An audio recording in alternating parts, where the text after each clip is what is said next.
овие измени на изборниот законник најмногу се однесуваат на парламентарните избори, со исклучок на овој предлог на Демократски сојуз за пилот општини за отворени листи во некои од општините.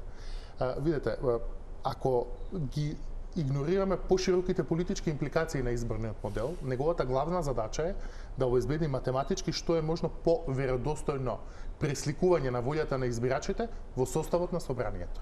И во таа смисла, една изборна единица и отворени листи не би требало да бидат спорни за никого, бидејќи математички се правилен модел.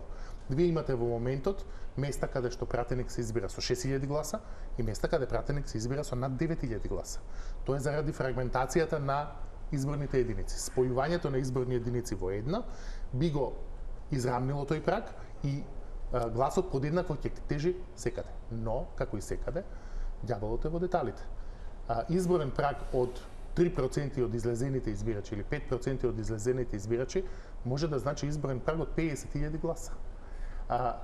Тој праг не може да го постигне ниту една од овие партии кои се иницијатори на ова иницијатива. Така што од една страна премизок изборен праг ќе ви донесе премногу фрагментирано собрание, ќе isforsира постизборни коалиции, може да направи посериозни политички импликации после формирањето на собранието, но превисок изборен праг може да исклучи партии кои не треба да бидат исклучени од овој список. Прекратко е времето, ако збориме за локалните избори, да се направи некакви измени, иако сега ова што зборуваме беше контекст на парламентарните избори, па секој модел има своји предности и своји, да речеме, недостатоци.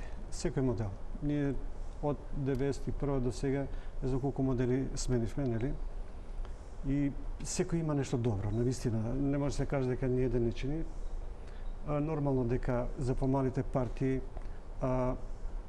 они имаат друга перспектива и разбирливо што они го гледат својот интерес, меѓутоа ако е предлогот да се оди со една изборна единица, што значи дека сите гласови би ги собрал во едно купче за нив, но ја колку што знам, не знам дали има воопшто било која држава каде што нема изборен праг.